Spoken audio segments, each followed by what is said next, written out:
జవాబును సూక్ష్మీకరించి మిశ్రమ భిన్నముగా వ్రాయుము.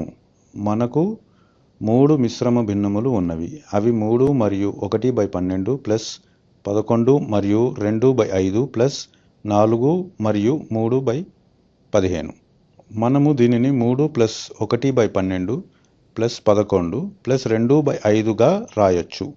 ఈ మిశ్రమ భిన్నము మరియు 1/12 అంటే 3 1/12 లేదా 3 ప్లస్ 1/12. ఇప్పటిదాకా మనము కేవలం సంఖ్యలను మాత్రమే కూడుతున్నాము కాబట్టి వాటి క్రమము ముఖ్యం కాదు. అన్ని పూర్ణాంకాలు కలిపి ఒకేసారి కూడవచ్చు. ఇప్పుడు మనము 3 ప్లస్ 11 ప్లస్ 4 కూడి తరువాత 1/12 ప్లస్ 2/5 ప్లస్ 3/15 భిన్నములను కూడాలి. నీలం రంగులో ఉన్నది మనకి స్పష్టముగా ఉన్నది. మనము అంకెలు మాత్రమే కూడుతున్నాము. 3 ప్లస్ 11 14 అవుతుంది. 14 ప్లస్ 4 18 అవుతుంది. ఇప్పుడు చేయబోయేది ఆలోచించి చెయ్యాలి. ఎందుకంటే మనకు తెలుసు భిన్నాలను కూడేటప్పుడు హారములు సమానంగా ఉండాలి. అందుకని ఇప్పుడు మనము ఈ 3 భిన్నముల హారములు సమానంగా ఉండేలా చెయ్యాలి. ఆ హారము 12 మరియు 5 మరియు 15కి కనిష్ట సంఖ్య గుణాంకము అయి ఉండాలి. దీనిని పలు విధాలుగా చేయవచ్చు. ఇప్పుడు మనము గుణాంకాలను చూద్దాము. మనము వీటిలో ఒక అంకెను తీసుకొని దాని గుణాంకాలను వ్రాస్తూ పోదాము మరియు ప్రతి గుణాంకము 5 మరియు 15తో భాగింపబడతాయా అని చూద్దాము. దీనిని మరో విధముగా చేయవచ్చును. ఎలాగంటే ఈ 3 అంకెల యొక్క కారణం కీకరణం కనుక్కోవటం మరియు వీటి యొక్క కనిష్ట సంఖ్య గుణాంకములో వీటి యొక్క కారణం కీకరణం కలిగి ఉండాలి. అంటే దీనిలో ప్రతి సంఖ్య ఉండాలి. ఇప్పుడు చేయబోయే దాని గురించి చూద్దాము. 12 యొక్క ప్రధాన కారకం తీసుకుంటే 12 2 6లు మరియు 6 2 3లు. కాబట్టి 12 2 ఇంటూ 2 ఇంటూ 3. ఇది 12 యొక్క ప్రధాన కారకం. ఇప్పుడు మనము 5 యొక్క ప్రధాన కారకం చూద్దాము. 5 5 ఒకట్లు అంటే 1 మరియు 5. 5 అంటే ప్రధాన సంఖ్య, ఇక్కడ 1 నామమాత్రమే. కాబట్టి 5 ప్రధాన కారకం కూడా. ఇప్పుడు మనము 15 యొక్క ప్రధాన కారకం చూద్దాము. చెప్పడం మర్చిపోయాను. 5 యొక్క ప్రధాన కారకం కనుక్కున్నప్పుడు 5 ప్రధాన సంఖ్య. ఎందుకంటే 5ను భాగించడానికి 1ని మించిన వేరే పెద్ద సంఖ్య ఏదీ లేదు. కాబట్టి ఇక్కడ ఈ విధముగా చూపించలేము. ఇప్పుడు మనము 15 యొక్క ప్రధాన కారకం చూద్దాము.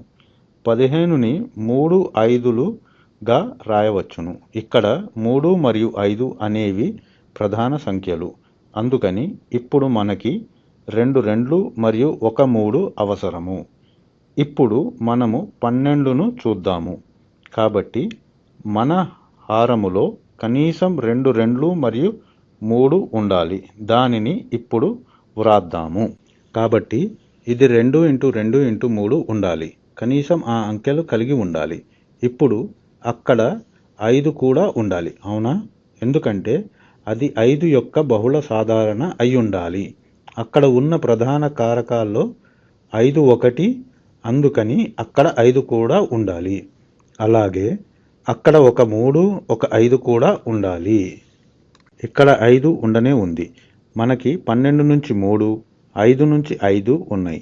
కాబట్టి ఈ సంఖ్య మిగిలిన సంఖ్యలతో భాగింపబడుతుంది.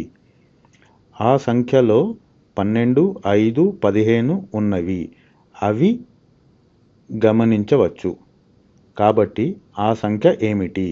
2 2ల 4 4 3ల 12 12 5ల 60.